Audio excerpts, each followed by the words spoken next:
Content बनाना चाहिए। सबसे ज़्यादा मुझे जो मैसेजेस आए थे वो आए थे डेली रूटीन के, स्किन रूटीन के एंड मेकअप के। मैंने सोचा आज मेकअप के लिए ट्राई करते हैं।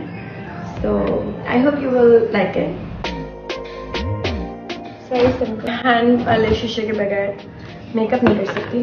तो makeup first thing is prep, जो कि मैं फैंटी ब्यूटी से अपनी स्किन प्रेप करूँगी।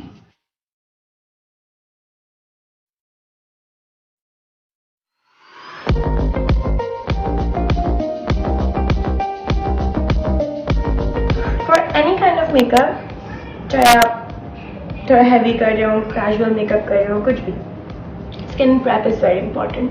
इसकी वजह से आपकी स्किन बहुत अच्छी रहती है। लेकिन एज यू सी, इतने बड़े बड़े 2 पिंपल्स, ईद हो और पिंपल ना आए, it's impossible. So as gas base which is I am using Dior, I think ये तो इसको मुझे हाथ से लगा देना चाहिए।